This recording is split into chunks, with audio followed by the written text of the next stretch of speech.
The Trump administration launched a sweeping immigration crackdown in the Twin Cities earlier this month.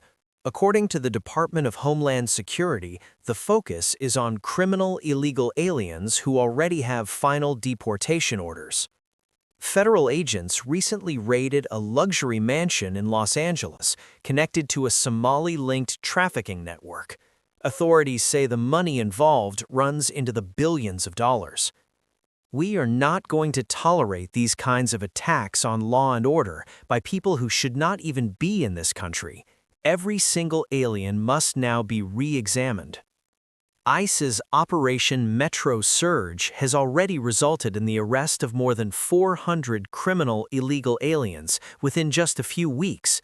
Those arrested include gang members, sexual predators, and violent criminals who had been living freely due to sanctuary policies. But this operation revealed something even more disturbing, an almost billion-dollar fraud empire that may have sent millions of dollars to overseas terrorist organizations. The ICE sweep in the Twin Cities targeted what the Trump administration describes as the worst of the worst. Court records show at least 11 major filings since the operation began. While Governor Tim Walz and Minneapolis Mayor Jacob Frey were focused on shielding illegal aliens from federal enforcement, massive criminal networks were stealing from American taxpayers on a scale investigators describe as breathtaking. It's like playing whack-a-mole without a hammer, only a toothpick. You might catch one, but you miss 100 others. Now, ICE agents are facing riots and street protests while attempting to arrest dangerous criminals. Minnesota politicians continue to resist deportations. At this point, no one truly knows the full scope of the fraud. There's widespread speculation, but even state leadership doesn't fully understand how deep it goes. On December 1, 2025, ICE officially launched Operation Metro Surge in the Twin Cities with one clear goal: remove the most dangerous criminal illegal aliens from American communities.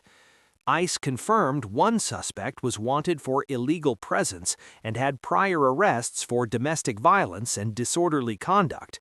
He managed to evade arrest because local politicians refused to cooperate.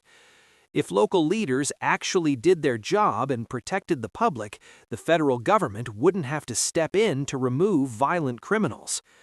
In the first 2 weeks alone, federal agents arrested over 400 individuals with serious criminal histories, convicted gang members, predators, and violent offenders who had lived in Minneapolis neighborhoods for years.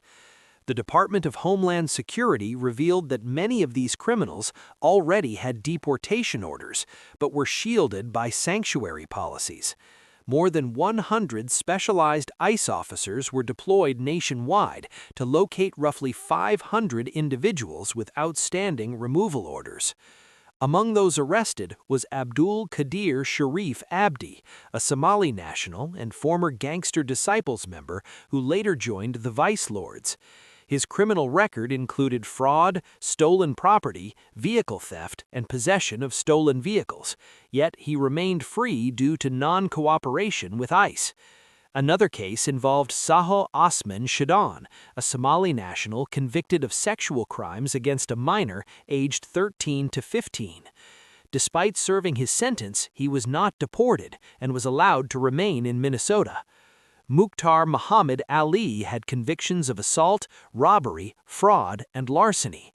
Ahmed Mohammed Saw was convicted of domestic violence, DUI offenses, assault, property damage, and probation violations. One of the most alarming cases was Vanalaut Kiyomi, who had lived in Minneapolis since 2009 with a final deportation order. After serving 7 years in prison for assault, he was released back into American communities instead of being deported. Operation Metro Surge uncovered far more than individual crimes. Federal investigators determined that Minnesota had become the epicenter of the largest welfare fraud schemes in U.S. history, with losses approaching $1 billion. Federal sources now confirm that millions of dollars from these fraud schemes may have been sent to al-Shabaab, an al-Qaeda-linked terrorist organization operating in Somalia. While Governor Walz expanded benefits for illegal aliens, including health care, driver's licenses, and free college tuition, criminal networks were running massive pandemic-era fraud operations. Some of that stolen money may have funded terrorism. The Feeding Our Children nutrition fraud alone stole over $300 million meant to feed hungry children. As of late 2025, 78 people have been charged, with 57 already convicted. One defendant was sentenced to 10 years in prison after submitting over $1.4 million in fraudulent Medicaid claims, much of which was converted into cryptocurrency. Additional fraud was discovered in Minnesota's Housing Stabilization Services program, which paid out $32 million in just 4.5 years, despite being budgeted for only $12 million. Payments to 77 providers were terminated due to credible fraud allegations. In December 2025, federal agents raided Ultimate Home Health Services after discovering $1.1 million billed for autism services that were barely provided.